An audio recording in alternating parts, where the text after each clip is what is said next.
दिव्या एक खुश मिजाज लड़की थी। दिव्या की शादी की चिंता अब अक्सर उसके माँ बाप को सताया करती थी, क्योंकि दिव्या को शादी ही नहीं करनी थी और बढ़ती उम्र को देखकर माँ बाप आए दिन दिव्या को शादी के लिए परेशान किया करते। ऐसे ही एक दिन दिव्या के लिए अमर नाम के एक लड़के का रिश्ता आता है। अमर जो कि काफी पैसे वाला था, लेकिन एक कमी थी, अमर के सर पर थोड़े कम बाल थे और उसके कम बालों को देखकर दिव्या उसका मजाक बनाती है और अपनी माँ से कहती है, क्या मम्मी, आपको ये गंजू मिला था क्या? अगर शादी करने का इतना ही भूत सवार हो गया है तो कम से कम अच्छा लड़का तो ढूंढ कर लाओ। ये गंजा उठा कर ले आए। मुझे ना गंजे लोग बिल्कुल पसंद नहीं आते। अगर मैं किसी गंजे से शादी करूंगी ना तो मेरी बड़ी बेइज्जती होगी, लोग मेरा मजाक बनाएंगे। आपने मेरे बाल देखे हैं, कितने लंबे और घने हैं।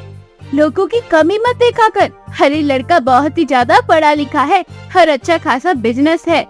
इसके बाल से तेरा पेट भरेगा क्या?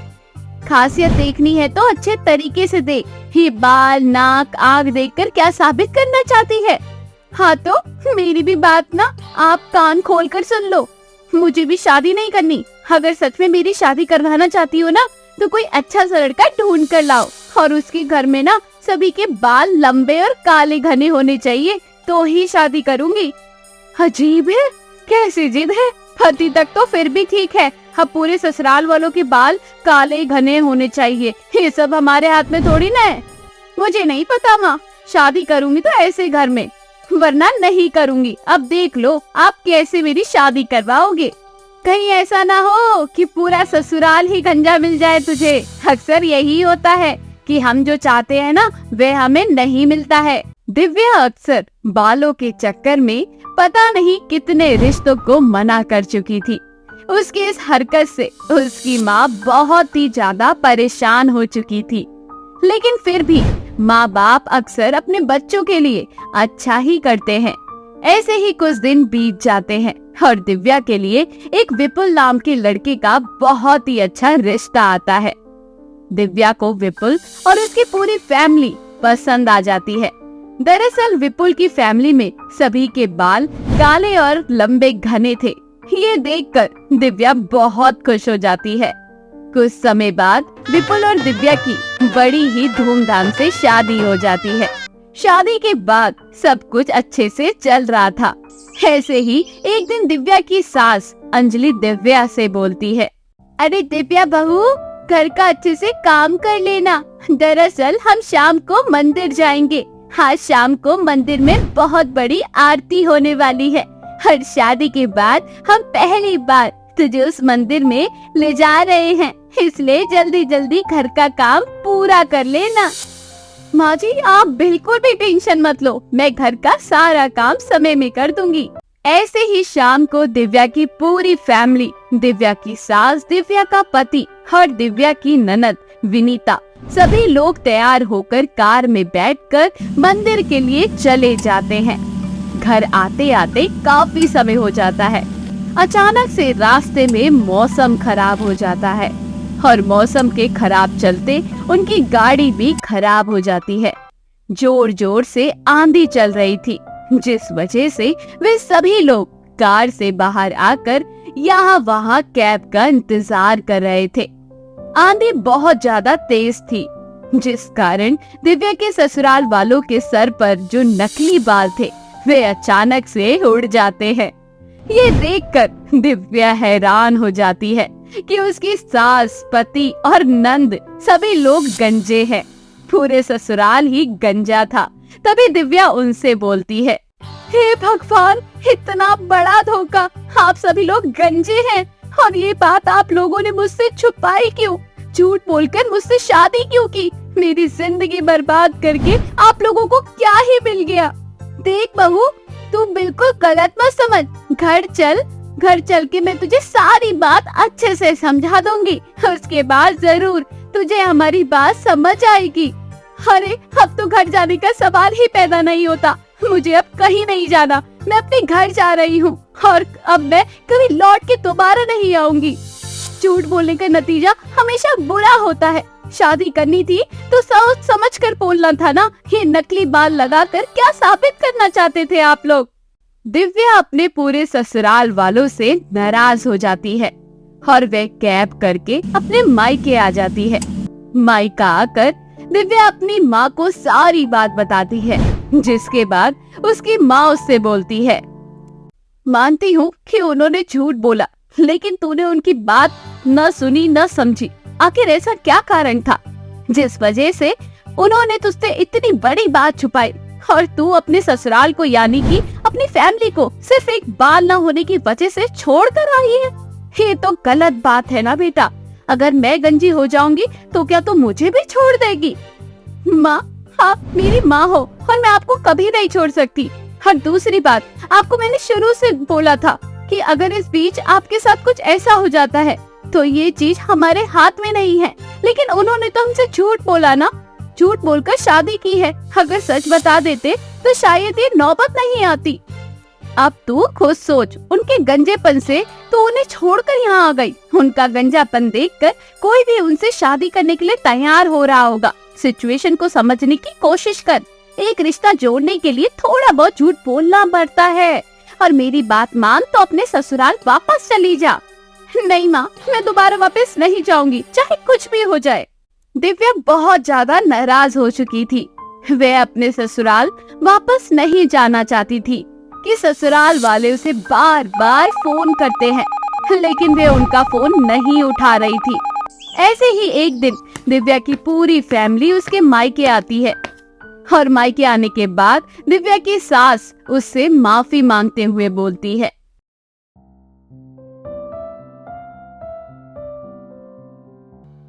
तुम्हें अपनी पूरी फैमिली के सर के बाल की आहुति देनी पड़ेगी।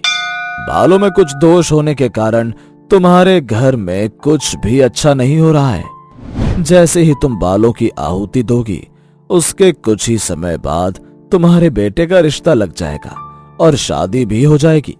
शादी होने के बाद तुम्हें एक बार अपनी बहू को इस मंदिर में लेकर आना होगा। उसके बाद सब कुछ अच्छा होगा।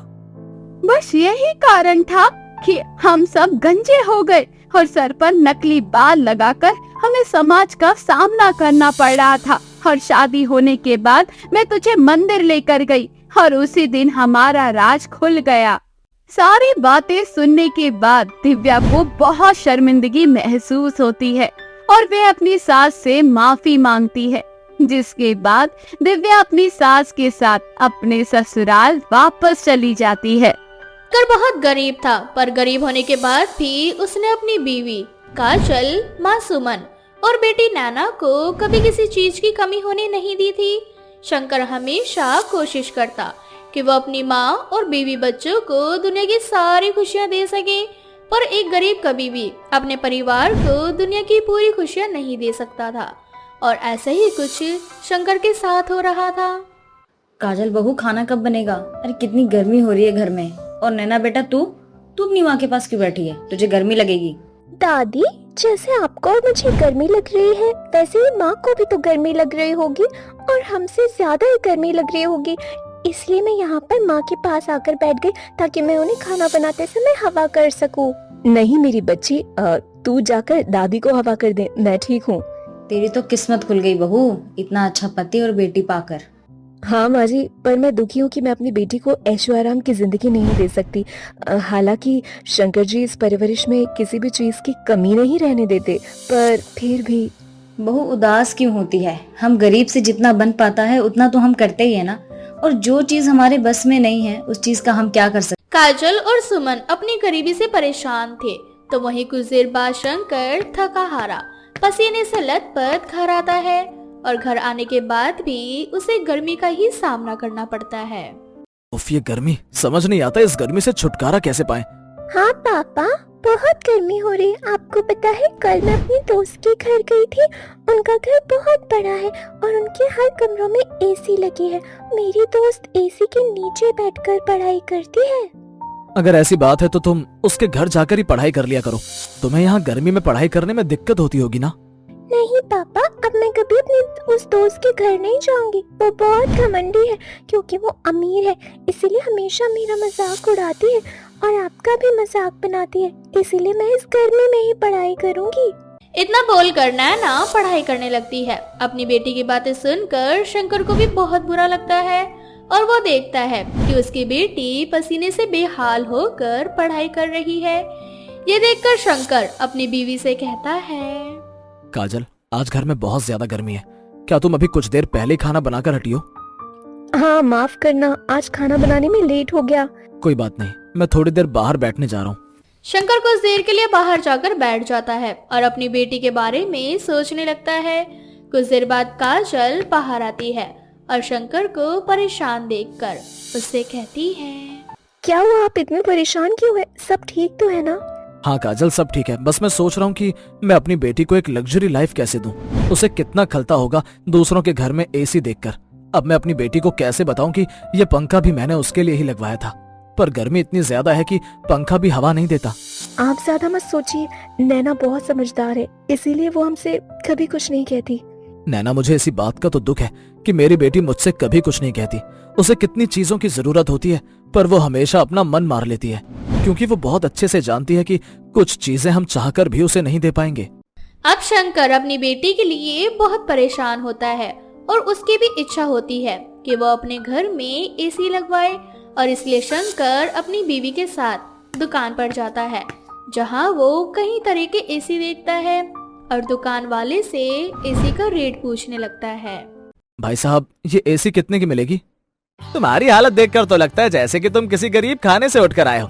भाई साहब, मैं आपको बता दूं, एसी बड़े घर के लोगों के लिए होता है, तुम जैसे छोटे गरीब घर के लोगों के लिए नहीं है। एसी तुम्हारी औकात से बाहर है, समझे? ये क्या तरीका हुआ अपने ग्राहकों से बात करने का? अगर हम गरीब है तो क्या हम एसी नहीं खरीद सकते? खरीद सकते हो, बिल्कुल खरीद सकते हो, पर उसके लिए जेब में उतने पैसे भी होने चाहिए, और तुम्हारी तो जेब भी नहीं है और हाथ भी खाली है। और एक बात बहन जी, जिस एसी पर तुमने हाथ रखा है ना, वो एसी लाखों का है। बोलो, ले सकती हो? अगर ले सकती हो तो मैं अभी पैक कर देता हूँ। भाई साहब, आप नाराज मत होइए, और हम अभी एसी लेने के लिए नहीं आए हैं, हम तो बस रेट पता कर रहे थे ताकि पैसे जमा करके अपनी बिटिया के लिए एसी लगवा सके। पर आपने सही कहा, एसी हम गरीबों के लिए नहीं है। चलो, मेरी बात तो तुम्हें समझ आई, अब निकलो यहाँ से, पता नहीं बौनी बट्टे के टाइम में खाली हाथ लेकर आ जाते हैं दुकान में। बेचारा शंकर उदास होकर अपनी बीवी के साथ घर आ जाता है। शंकर का उतरा चेहरा और उसकी लाचारी देखकर काजल को भी बहुत दुख होता है और वो शंकर की मदद करने के लिए शंकर से कहती है, शंकर जी, मैं जानती हूँ आपने मन बना लिया कि आप हमारे इस रसोई में एसी लगवा कर ही रहेंगे, ताकि खाना बनाने में मुझे कभी गर्मी ना लगे और काजल को भी पढ़ाई करने में दिक्कत ना हो और माँ जी की भी गर्मी से तबीयत खराब ना हो। क्यों, सही कहा ना मैंने? काजल, तुम मुझे बहुत अच्छे से समझती हो, पर मैं आज खुद को बहुत लाचार समझ रहा हूँ। मेरे पास इतनी बड़ी रकम नहीं कि मैं एसी खरीद सकूं, और शायद इस रकम को जमा करने में मुझे काफी टाइम लग जाए। आपसे किसने कहा कि आप अकेले हैं? मैं भी तो हूँ, आपसे मैं भी काम करूंगी, हम दोनों मिलकर काम करेंगे और अपनी रसोई में एसी लगवाएंगे, ताकि रसोई में एसी लगने से हमारे पूरे परिवार को एसी की हवा मिल सके। पर काजल, माँ कभी नहीं मानेगी, और तुम घर को, माँ को, नैना को, और फिर बाहर जाकर काम कैसे संभालोगी? ये सब मैं सब संभाल लूंगी, और अगर आप माँ जी से बात करोगे तो माँ जी भी मान जाएंगी। काजल शंकर से अपनी नौकरी के लिए बात कर ही रही होती है कि उसकी ये सारी बातें सुमन सुन लेती है और काजल से कहती है, बहू तू बिल्कुल सही कह रही है, शायद मैं पुराने ख्यालात की हूँ, इसलिए मैंने तुझे तेरे कहने पे नौकरी करने की इजाजत नहीं दी, लेकिन समय के साथ अब मेरी सोच बदल चुकी है। तो मुझे लगता है कि घर चलाने के लिए घर के हर आदमी को काम करने की जरूरत है। तो तू एक काम कर, कल से नौकरी की तलाश कर लियो, और नैना को मैं अच्छे से संभाल लूंगी। अब क्या था, सुमन की इजाजत मिलते ही अगले दिन काजल नौकरी की तलाश में चली जाती है और उसे रूपा नाम की एक औरत के घर में साफ सफाई का काम मिल जाता है। मालकिन, मैंने सारा काम कर दिया है, अब मेरे घर जाने का समय हो रहा है, क्या मैं घर चली जाऊँ? हाँ काजल, क्यों नहीं, तुम आराम से जाओ। अच्छा मेम साहब, अब मुझे आपसे कुछ पूछना था, क्या मैं अपनी बेटी को स्कूल के बाद यहाँ ला सकती हूँ? मेरी बेटी पढ़ने में बहुत अच्छी है, पर हमारे छोटे से घर में गर्मी बहुत ज्यादा है, क्योंकि हमारे कमरे में ही खाना बनता है और गर्मी की वजह से मेरी बेटी सही से पढ़ाई नहीं कर पाती। आपके घर में एसी लगी है, अगर आप इजाजत दें तो। रूपा एक बहुत सुलझी और नेक दिल इंसान थी। अब जैसे ही रूपा को काजल की गरीबी और बुरी हालत के बारे में पता चलता है, वो एक एसी तुरंत उसके रसोई घर में लगवा देती है।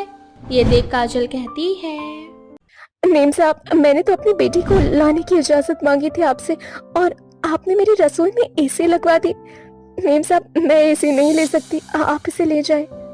मैं तुम्हारी खुददारी जानती हूँ काजल, इसलिए तुम फिक्र मत करो। मैं तुम्हारी सैलरी में से तुम्हारे एसी के पैसे थोड़े थोड़े काट लिया करूंगी, क्योंकि मैं जानती हूँ अगर मैंने तुमसे एसी के पैसे नहीं लिए तो तुम भी एसी की हवा नहीं लोगी।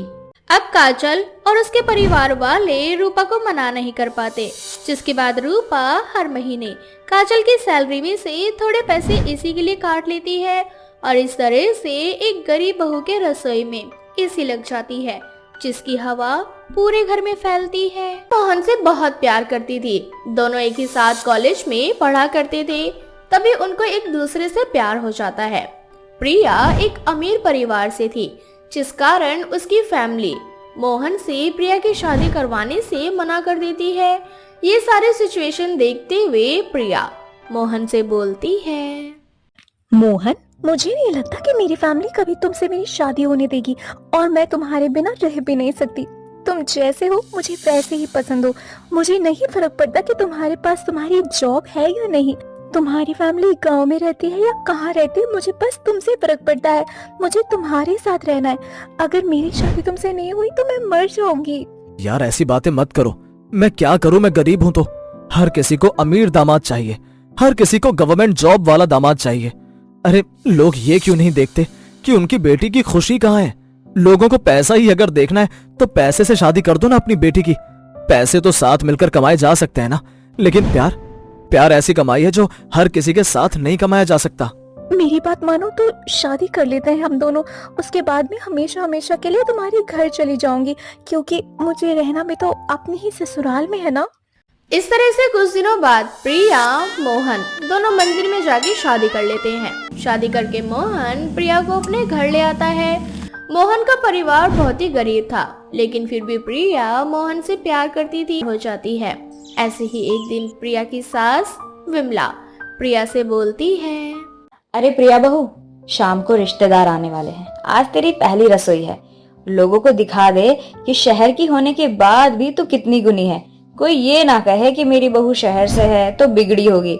मैं ये दिखाना चाहती हूँ कि मेरे बेटे की पसंद कितनी अच्छी है। मेरी बहू हर काम में निपुण है। माँ जी, आप बिल्कुल भी चिंता मत करो। आपको जो बनवाना है आप मुझे बता दो, मैं सब कुछ बनवा कर रेडी कर दूंगी इस समय से। बस बहू, मुझे ना तुझसे यही उम्मीद है। ठीक है भाई जी, अब आप चाहिए, बाकी काका मुझ पर छोड़ दो, मैं सब कुछ कर लूंगी।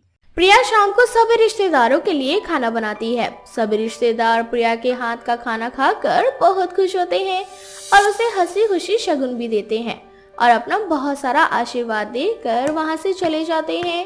यूं ही कुछ दिन बीत जाते हैं। अब मोहन की नौकरी भी लग जाती है। घर की आर्थिक हालत पहले से बहुत अच्छी हो जाती है। प्रिया के आने के बाद सब कुछ अच्छा हो गया था। इसी वजह से प्रिया की सास प्रिया की नजर उतारते हुए उससे बोलती है, बहू, तू ना मेरे घर की लक्ष्मी है। जब से तेरे पैर मेरे घर में पड़े हैं ना, तब से सब कुछ अच्छा हो रहा है। मेरे घर की आर्थिक हालत दिन प्रतिदिन अच्छी हो गई है और हाँ, मेरे बेटे की नौकरी भी लग गई है। और सच बताऊं बहू, मैं बहुत खुशकिस्मत हूँ कि मुझे तेरे जैसी बहू मिली है। तू बहू नहीं बल्कि लक्ष्मी है। आज मैं अपनी लक्ष्मी की नजर उतारूंगी। माँ जी, आप बिना ये सब क्या है, और इस घर की लक्ष्मी तो आप हैं, जो आपने सबको एक साथ अच्छे से संभाल के रखा है और अपने साथ सब लेकर चल रही हैं। लेकिन बेटा, जो सच्चाई है ना वो बदल नहीं सकती। सच में तू बहुत अच्छी है और मुझे पूरा विश्वास है कि जीवन में जब भी उतार चढ़ाव आएंगे ना, तब तू हमारा हमेशा साथ देगी। हाँ माँ जी। देखते ही देखते कुछ दिन यूं ही गुजर जाते हैं। एक दिन अचानक से मोहन की जॉब चली जाती है। बेचारा मोहन मुंह बनाकर घर आता है। घर आने के बाद पूरे परिवार को पता चलता है कि मोहन की जॉब चली गई है। तभी प्रिया उसे समझाते हुए उससे बोलती है, अरे मोहन, तुम इतना टेंशन क्यों ले रहे हो? पूरा परिवार तुम्हारे साथ है और जिसके साथ परिवार होता है ना, उसे किसी चीज की कोई टेंशन लेने की जरूरत नहीं होती, क्योंकि परिवार एक साथ मिलकर हर बुरी सिचुएशन को झेल लेता है। हम सब तुम्हारे साथ हैं। बहू बिल्कुल ठीक बोल रही है बेटा। नौकरी गई तो क्या हुआ, दूसरी देख लेना। क्या पता कहीं और बात बन जाए। बेचारा मोहन यहाँ वहाँ नौकरी तलाश में भटक रहा था, लेकिन उसे कहीं भी नौकरी नहीं मिल रही थी। धीरे धीरे घर की हालत खराब होने लगती है। ऐसे ही एक दिन प्रिया देखती है कि किचन में कुछ बैंगन खराब हो गए हैं। अब वो बैंगन बनाने लायक नहीं थे, इसलिए प्रिया बैंगन को अपने ही घर के खेत में जाकर फेंक देती है। कुछ ही दिनों बाद जब वो बैंगन उगने लगते हैं, प्रिया उन बैंगन को उखाड़ कर घर ले आती है और अपनी सास को दिखाते हुए उनसे बोलती है, माँ जी ये देखिए बैंगन। मैं सोच रही थी हम सब्जी बेचने का काम शुरू करें। सब्जी हर किसी की जरूरत है, आए दिन हर कोई सब्जी तो खरीदता ही है। मैं सोच रही थी हम सबसे पहले बैंगन की खेती करें और बैंगन के बाद और भी सब्जियों को उगाने का सोचेंगे। धीरे धीरे इसे अपना बिजनेस बना लेंगे। ये तो बहुत अच्छा आइडिया बहू, लेकिन हम गांव के होने के बाद भी ना हमें खेती करना नहीं आता, और बैंगन कैसे आ गए खेत में, मुझे तो यही समझ में नहीं आ रहा। उसकी चिंता मत करो माँ जी, कहते हैं ना आजकल सब कुछ पॉसिबल है। इंसान बस करने की चाह रखता हो और अगर चाहे तो सब कुछ होगा। ठीक उसी तरह से जैसे मैंने मोहन से शादी करने की चाह रखी थी, मैं उससे बहुत प्यार करती थी और आखिर हमारी शादी हुई। ठीक उसी तरह से अब खेती करने का काम शुरू करूंगी और आप और मोहन दोनों बाजार में सब्जियां बेचना। इससे हम अच्छे से अपने घर को चला पाएंगे। कितना सोचती है बहू तू हमारे बारे में। सच में बहुत अच्छा लगता है मुझे ये सब देखकर कि मेरी बहू इतना सोचती है। बहू नहीं बल्कि बेटी मिली है मुझे तो, जो हमारे हर अच्छे बुरे परिस्थिति में हमारा साथ देती है, वरना आजकल के समय में बहुएं ऐसी कहाँ मिलती हैं। माँ जी इन सब बातों का समय नहीं है, बस थोड़े से पैसे लेकर मैं मार्केट से कुछ बीज ले आती हूँ। उन बीजों से बैंगन और भी अलग अलग तरह की सब्जियां उगाना शुरू करती हूँ। उसके बाद हम इस काम को लेकर आगे जाएंगे।